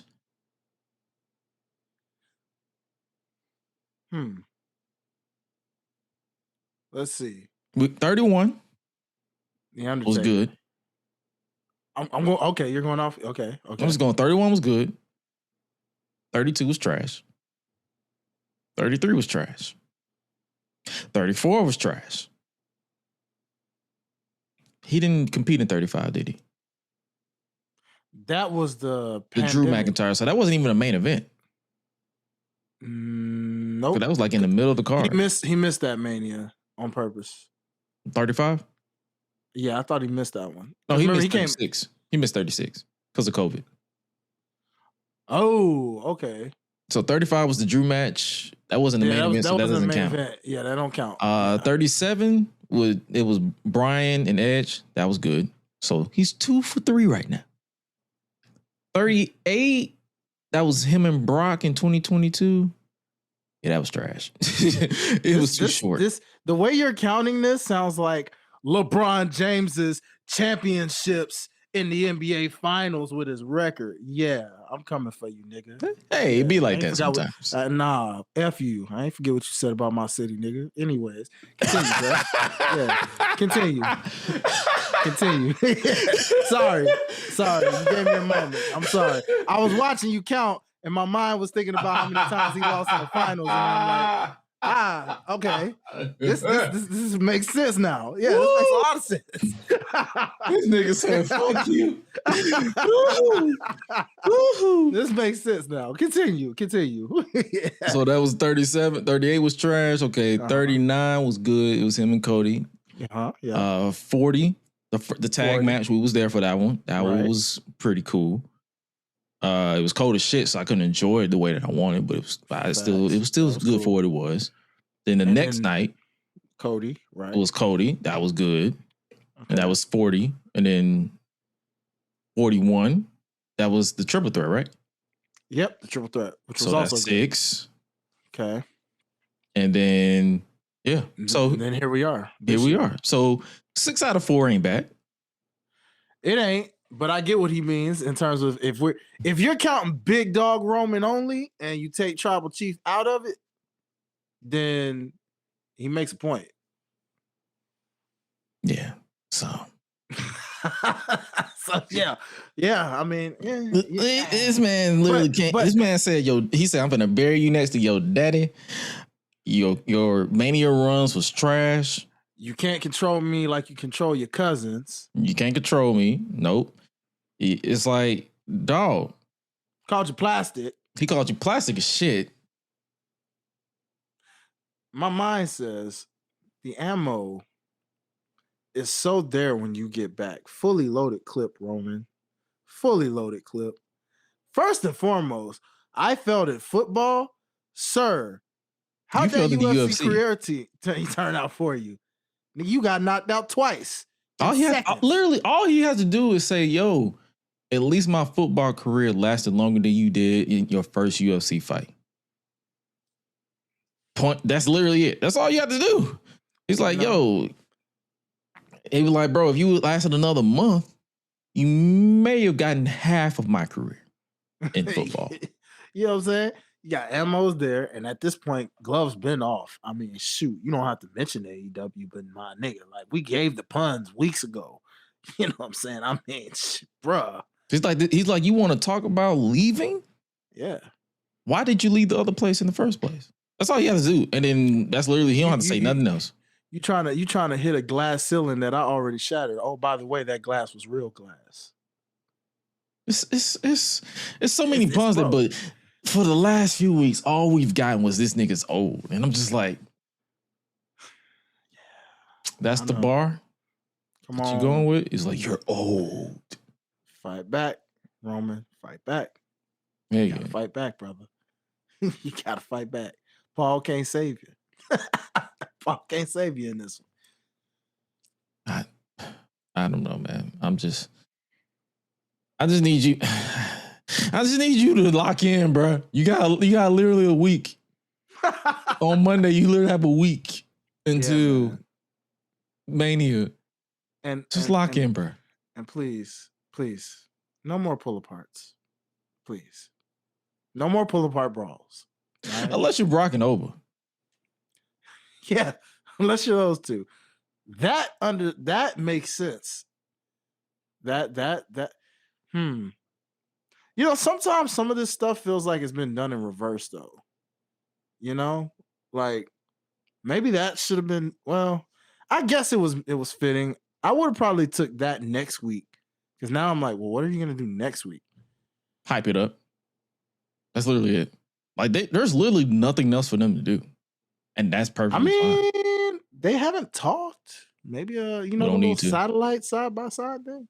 No, we don't need to. I mean, if they want to, they can. But if they don't, short and simple. You know? If they don't, I'm not mad at it because I'm already sold on the match itself. Oh, me too. That's what I'm saying. I just mean, like that brief. You know how big dudes do. Oh, you talking about like kind of similar to Brock and Samoa Joe back in the day when they had this face to face. Yeah, like when they had that face to face or the little side by side. Side by side. I mean, yeah. Like. I mean, if they do, like cool. That's what I'm saying. That's where I'm at right now. It's like if they do, cool. If they don't, it's not the end of the world. True that. So, but But that main event, like Brock tried to jump him firsthand. He caught that man in midair. I'm like, yo, you just got caught like a kid. Because you know sometimes when you catch a big man, you kind of stumble back a little bit. Oba did not move at all, bro.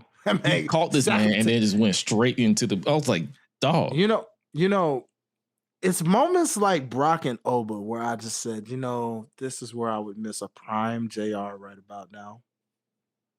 A prime JR. Almighty. Good God Almighty. These two horses. These two Goliaths. Or you know how he was. It's just like, oh my God, what are we gonna do at WrestleMania? These two are gonna go at it at WrestleMania.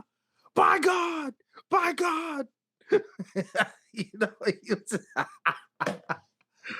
Oh man, like it would just be so great to see a prime Jim Ross in that moment, just going crazy off of these two right now. But yeah, aside from that, damn it, Triple H, get your bald head ass in position and get him under control.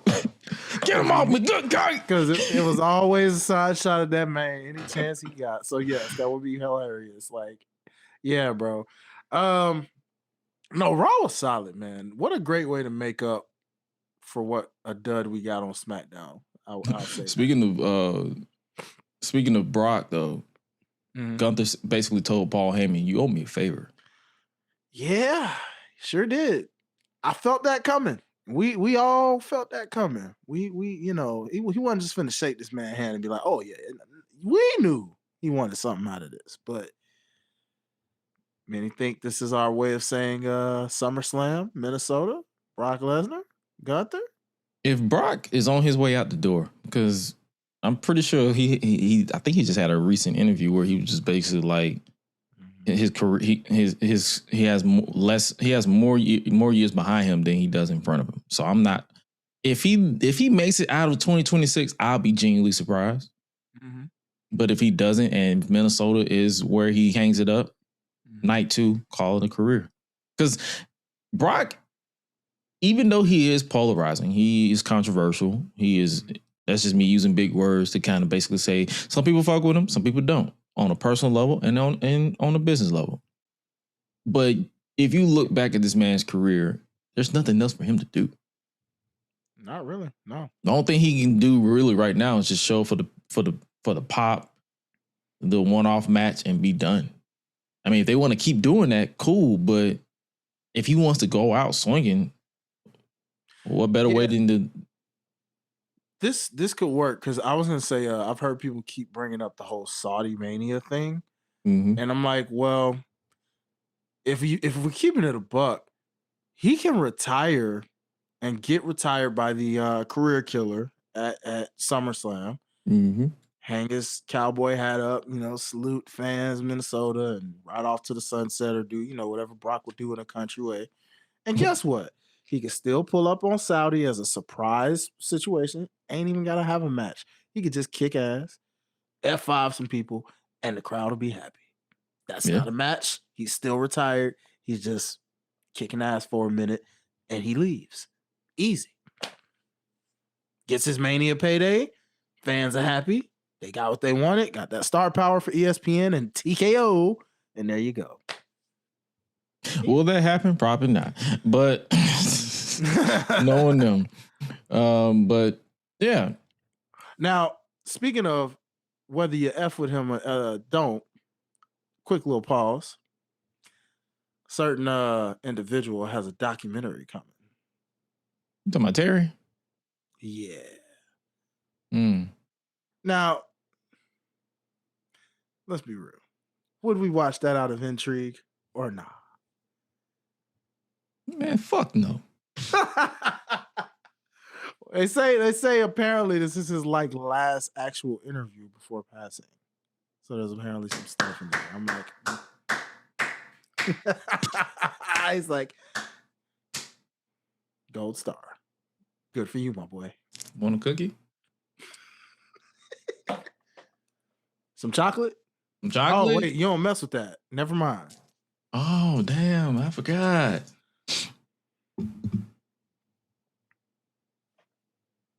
Well, I guess you got your answer on that one, folks. April 23rd. Moving on. Yeah, because I really don't. Like, I saw that promo. I was just like, that does not move me to want to watch it. But Michael Cole, though, why would you say it the way you said it, regardless of how you feel about the band? You know we don't rock with them. And you just had to say anything. Well, without this guy, we wouldn't have a wrestle. You know what we got today in wrestling. Okay, that's true.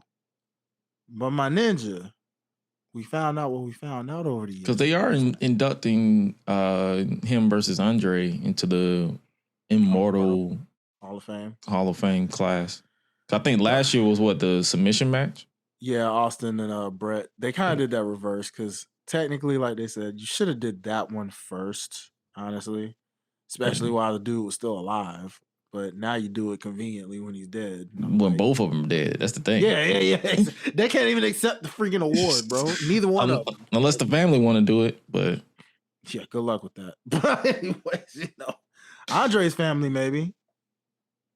Yeah. Cam said he might watch the Bret Hart parts. Ooh, okay. Never missed a chance to hear Bret hate. See, Bret, I ride with Bret, but even him, he's not enough to get me to press play on that. Big facts. Because it's like, because one thing I have been really keen on now, if I know that I'm not rocking with it, I'm not finna watch it. I'm not finna give y'all I'm not finna add to y'all numbers. I know I'm just one person. Mm-hmm. But at the end of the day, it's like I'm not finna hate watch some shit because I know I don't rock with the dude. Mm-hmm. Fair, that's fair. So, hey man, that's fair. Good luck to the documentary. Not really, but hey, I watched the Shawn Michaels one though. Oh, I'm definitely gonna watch that one. I think that one's on April 14th or 15th or something like that. That's coming in the next couple of days, actually. So it confuses me with the Peacock thing though, because when I saw Peacock, I was like, huh? So what y'all got? Partnership with Peacock, they just don't have the library. So weird, bro. I think they still have the SmackDown library, but they don't have the Raw or NXT library.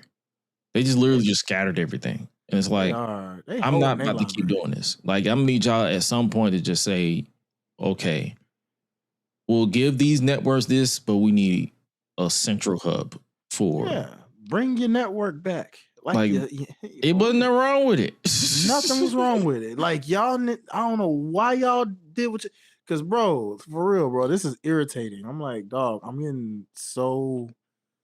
Where can I find and rewatch stuff I liked and enjoyed? I found a website because I'm just like, at this point, I'm tired of looking. Yeah, thank God for the vault on YouTube. Right. And speaking of situations, you saw that Stephanie Becker backstage assault on Liv Morgan? Ooh, buddy, did I? Oh my gosh. I hope both of them are all right. They are. Believe it or not, they're in. According to online people and insiders, they are in concussion protocol just to be safe. Like if it would have happened, if the WrestleMania was this weekend, the match wouldn't have been happening. Really? Because they literally bumped head. Like Liv Morgan got a whole titty on her forehead. Ooh. She got Hellboy's horn on the side of her head. and Roxanne got the other half. Oh, those poor ladies. Good Lord. Woo. Dang, Liv. Well, at least they're having fun with it. She got a titty forehead. God dang. Bro, I put earlier. I said, bro, you could go to the store, buy a 2x4 and place it on her forehead and create a seesaw. Hey, you can draw on her forehead and you can make it plankton. You know what I'm saying?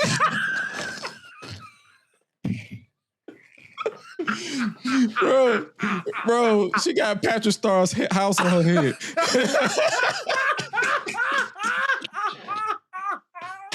Hey, she got that John Cena elbow on her forehead. She got the elbow titty.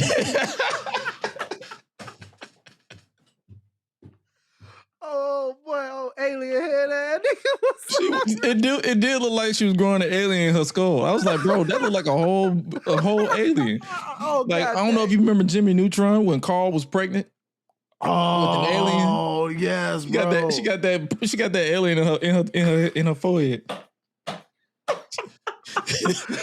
Yo, what the freak, bro? Oh, bro. It's like I didn't start these jokes until after I figured out that she was okay, because I was like, "Is she good? Is she good?" And then when she posted, and she was like, "Nah, you got to kill me." I was like, "Okay, she's good."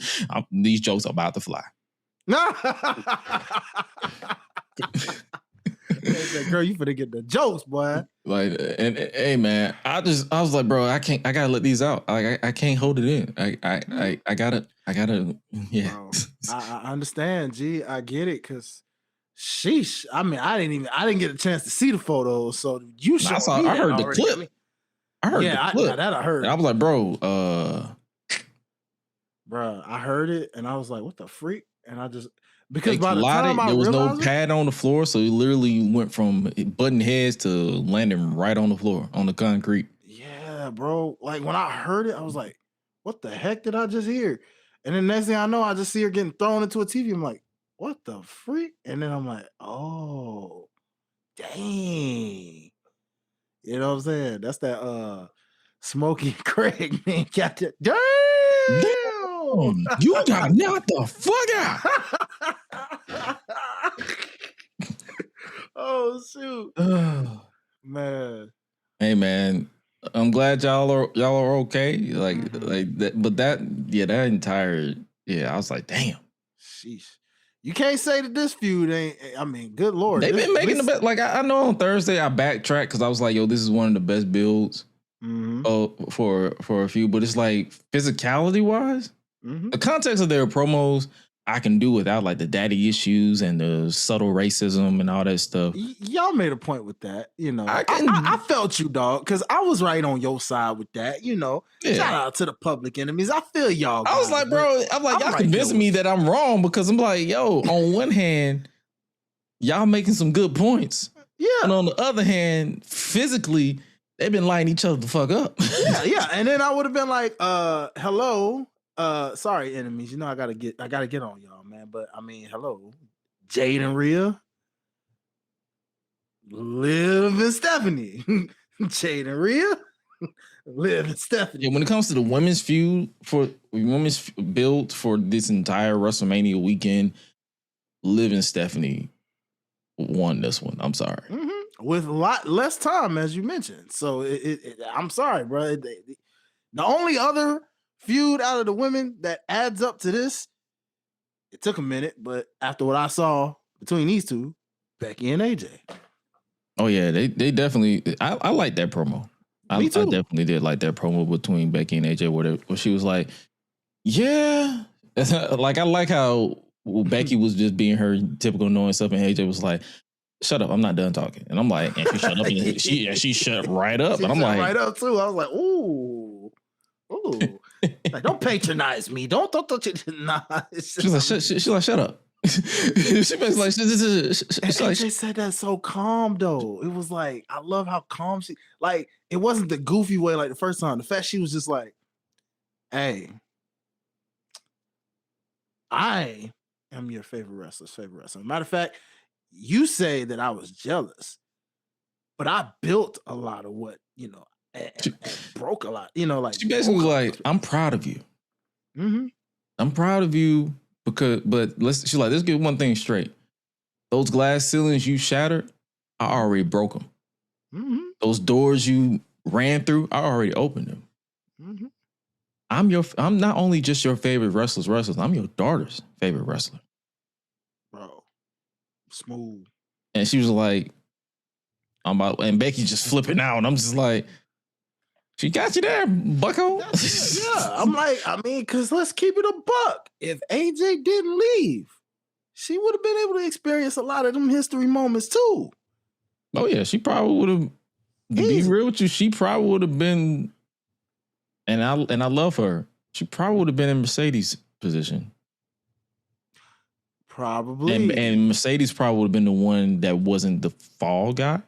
If that makes sense. Like, I feel like AJ, like, someone would have been the fall guy. Like, you obviously had your Natalias. That was the fall guy. But I really feel like AJ would have experienced those firsts, but she probably would have been losing a lot more compared to Sasha.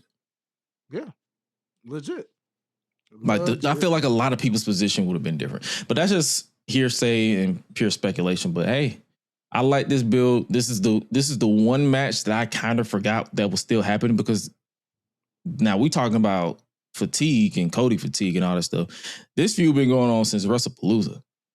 Now it's in September. Yes, it was. Oh my God. Yo, that's crazy, bro. That's crazy. So, hey, man. I mean, like, Seth and Punk were still feuding, bro. Mm-hmm. They have been separated. What the freak? For Young and the Restless. Hey, shout out to the enemies, man. Hey, look, man. I don't know. I'm like you, dog. This is where hands off is done. This is Becky has a habit of sometimes having these long feuds with legends. She did the same thing with Trish, where it just dragged. And then they had that final match. It was a banger, and you moved on. I feel like this will be. Yeah, we're finna to get that. Like, we're moving on after this. Like, there can't be no rematch. Like, even if AJ loses, like, just move on. That's it. It's gonna be a banger, and whether she wins or loses, that's the end of the feud. Like, because hopefully after WrestleMania, we start this transition of rebooting a lot of things. Even if there's no draft, because I'm over the draft. Like, just start signing free. Just start transferring people into the free agent pool, and then just start bringing people up that way. It's time to shake things up again. Yeah, no. Nah. Other than that, I believe that's all the main roster stuff that I have to talk about. You got anything on the TNA side that you want to talk about? Ooh, or TNA and NXT? Because I'm gonna bunch them together because I don't TNA NXT. Let's see. Well, Stand and Deliver happened this past weekend. We got 2 new champions. Miss Lola Vice is your new NXT Women's Champion, and of course, Tony D'Angelo finally does the first thing that no one has ever done in NXT, and he is the Grand Slam. Well, champion. Johnny is the Grand Slam, but did he win the cup thing on the jig? Oh, well, he's the first. He was the old Grand Slam, because I guess you can say the modern Grand Slam. Yeah, because once they kind of integrate, I guess with that whole little cup thing, when they integrate, that's still silly to me because I never viewed that as a championship. But okay, hey, they say they wrestled over it like it was. Exactly. That's why I'm just like, okay, well, Tony D'Angelo, ladies and gentlemen, is a Grand Slam champion in NXT history. So yeah, there's that. But I thought Stand and Deliver was a solid card as a whole. I'll probably give it like a solid B+ show overall. Interesting to see where it looks like Dark State might finally be breaking up or showing signs of it. Deion Lennox looks like he's kind of starting to break off on his own, and it looks like Saquon Sugars is kind of like Like, hey, bro, like you went out there and did stuff on your own, but we Dark State, we supposed to be doing this together, and we ain't come out here to be on the show for nothing. This and that. So it's a little bit of tension there in Dark State right now. So looks like they finally gonna put an end to that. So we'll see. Good luck to them. TNA, gosh, let's see. I do believe Sacrifice was last Friday. Ricky Sosa, definitely always good to see him doing his thing. Now, Eric Young being his first potential feud, since Eric Young's the gatekeeper, it makes sense. Take a TNA OG, TNA original, let that go. Santana's his contract is expiring this summer. Well, that's great news to know. So then if that's the case, Santana might be coming over to NXT officially then. I would assume, I'm assuming he's going to make his way over there. And, or he could, who knows? If it expires, maybe he decides to re-sign with TNA, but I don't know. Public Enemies, I'm like, I think he probably going to mess around, go to NXT, Yeah, because he ain't going back to AEW. He been there, done that. Oh, yeah. He definitely not going. We know he's not going back to AEW, bro. Like, stranger things have happened. He did prove himself as a single star, so maybe if Tony Khan looks at him and books him differently, but it just feels like based off of if he retains. I feel like if he retains his title, he's staying. Yeah. If he loses it, and you can kind of like see them phasing him out, then it's an interesting debate. Well, I'm real interested in it only because with the whole AJ interaction, AJ did kind of label him like the new face. And if he leaves, who does TNA really have to be like their standard bearer at that point? It ain't Moose. Oh God. Nick Nemeth. Nick Nemeth. Mm-hmm. I'm just bullshitting. Who knows? I know. I don't watch the product. I'm trying to think if it was anything for real standout that I could really tell you about. It's just Moose finally got his revenge on the system. So the system's really, I know, shout out to the youngest in charge. He did beat Moose's record. So he's now officially the second longest reigning X Division champion. I think he got to beat Austin Aries next. Oh, God, I hope he beats that record. Jesus, I forgot all about that fool. Everybody did. It's okay. Crush that record, please. Hey, youngest in charge. I actually don't want you to lose to Cedric Alexander now. He wasn't going to lose to him regardless. I do have a complaint. Yeah. Cedric Alexander, bro. Why do you yell when you cut promos as a heel? This Negro was screaming in ways where I'm like, dog, I'm looking at your facial expressions and I can't take you serious. Why are you screaming with a raspy voice? You don't have to scream as a heel. Literally.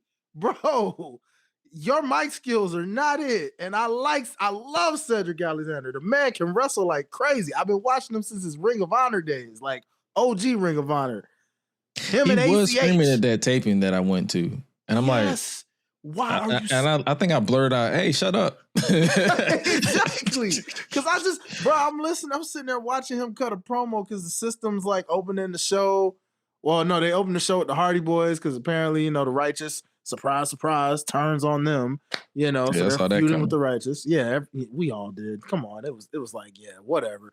So there's that and all of this going on. So then the other people start coming out. You know how they do. Classic trope. Everybody wants to come out and cut a promo. So here comes, Cedric Alexander, and he's all screaming and yelling and cutting his promo. I'm like, I can't get past what you're trying to say because you're screaming it, and it's actually annoying as hell. Like, are you doing this on purpose, my guy? Like, dog. Because he did that in the Hurt Business. Remember that when it was a heel in 2020? He was doing the same thing. Then he did the little maniacal laugh, too. And I'm like, bruh, what? Why? What is this? What is this doing?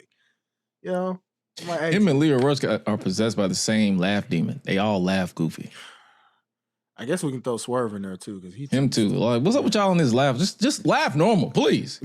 Yeah, it's like, other than that, man. That's all I can really say. Oh, one more thing. Apparently, Danny Luna asked for her release.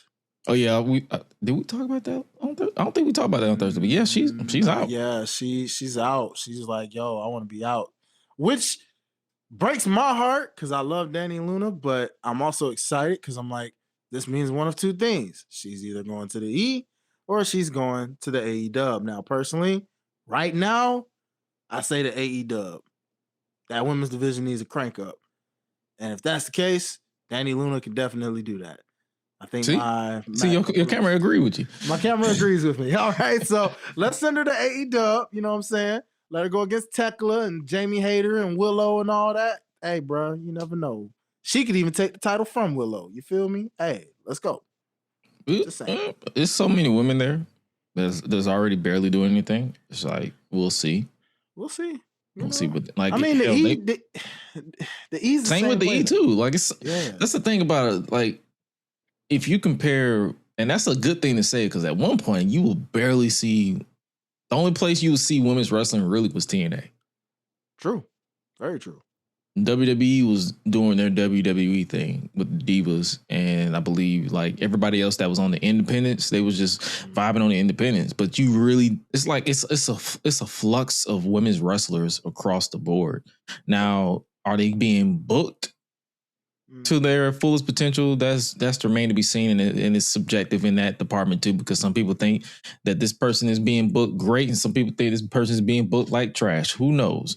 But nevertheless, all we can do with Danny is just like wish her well. Like honestly, I do feel like TNA dropped the ball. They should have put one of the titles, because how many times they got? Like, well, they got the world title. They have the knockouts title and the tag team title. Oh, okay. Although I think she was already a tag team champion, so she was. Yeah, that was the only title for her to win was that title, and I don't blame her because the way she was projected, I thought she was gonna go over and be champ. But when I found that news out, I was like, yeah, there's gotta be a reason. They must be overlooking her, and she's frustrated from that. Like, yo, because her heel run surprisingly was really, really, really good. Where I'm like, hey man, I thought she was like a Willow, like ultimate babyface type, and she just showed she could be a heel. And I'm like, dude, this is good stuff. So her talent is there, her look is there. Everything is there to where, personally, she can cook in either company from AEW or WWE, but some part of me is just feeling like AEW is the one for her right now.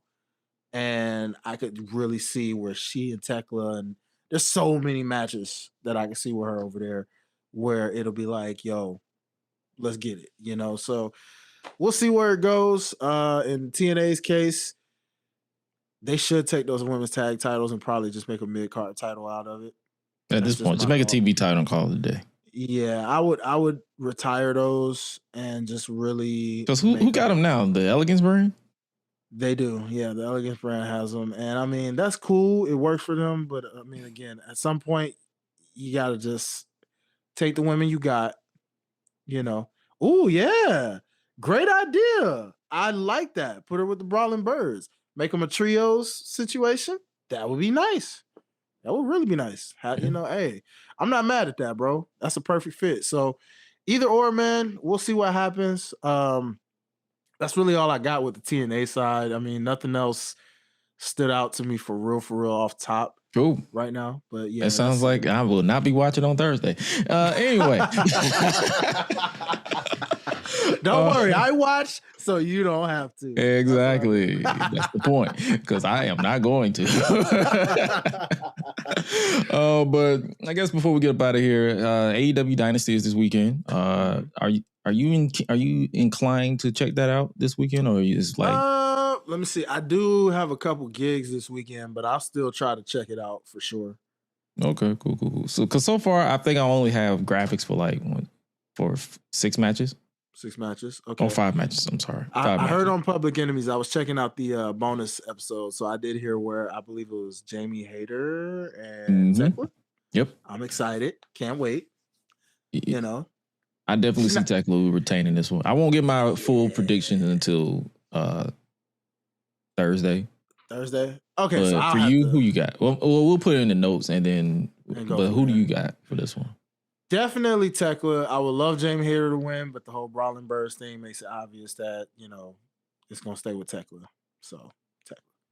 Next up, we got this match was confirmed, I believe, either Saturday or Wednesday, but Darby Allin versus Andrade.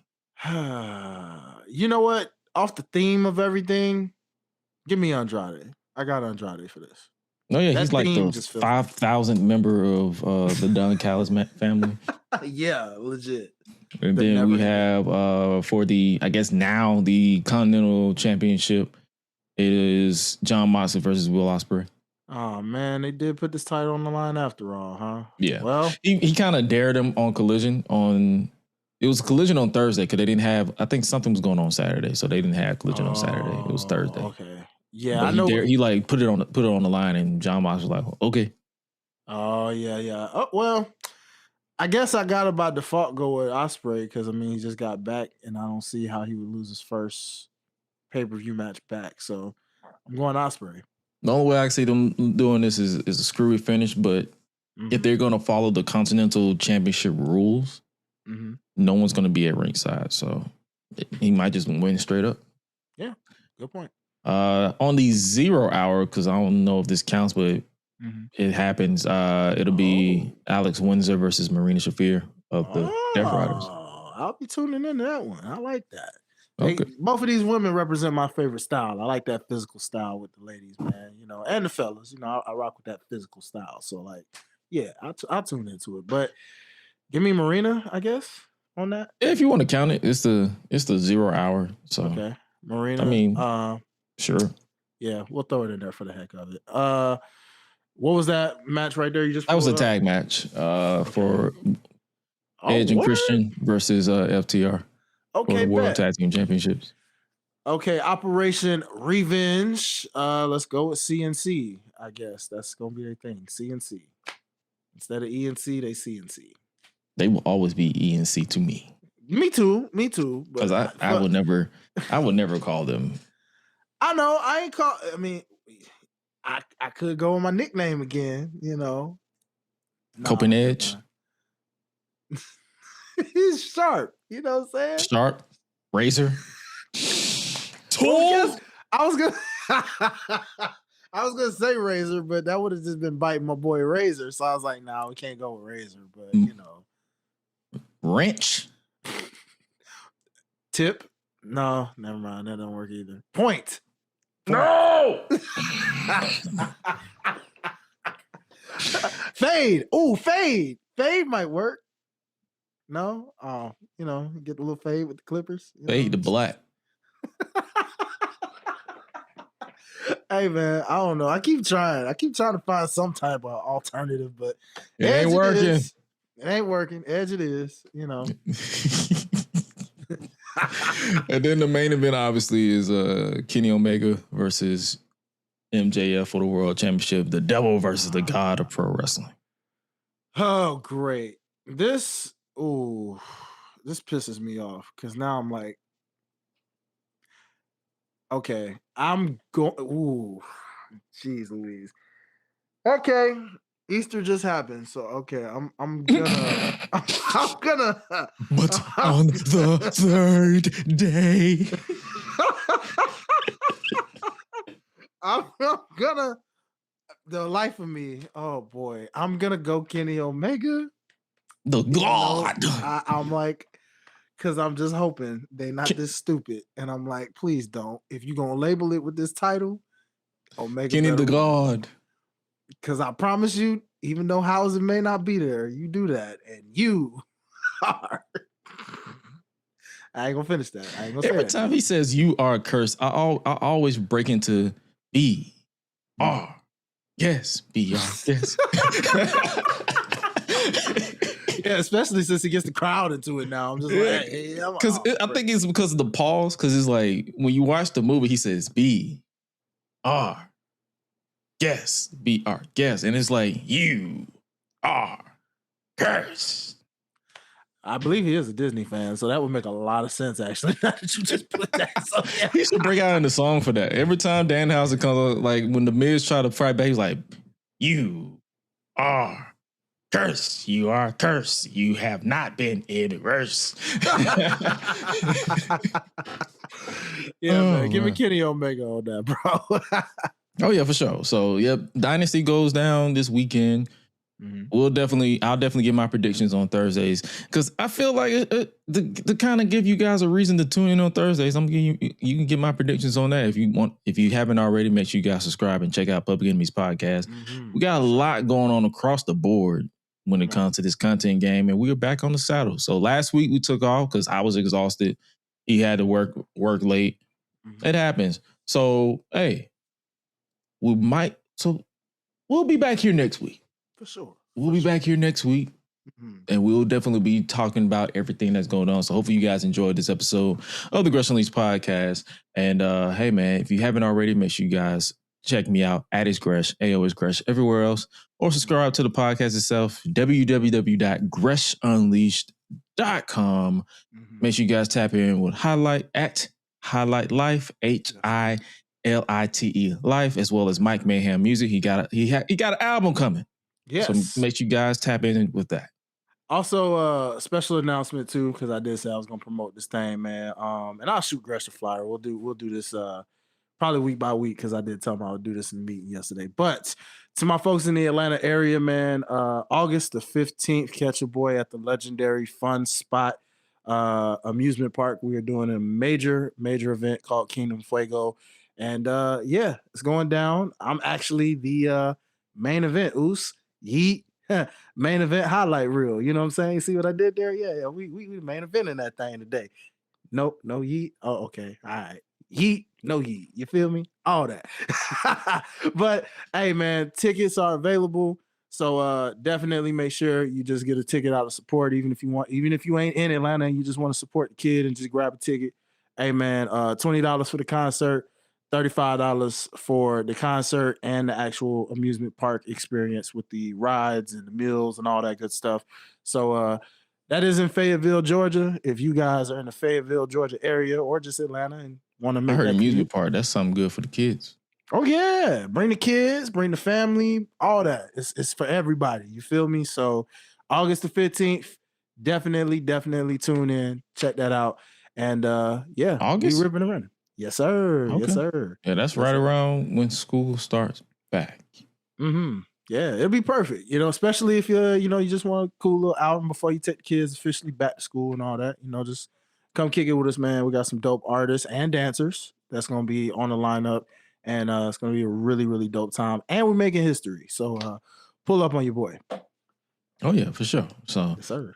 Hey man, did we even have a song of the week this week? I do. What was that song I was gonna say? I'm gonna roll with I'm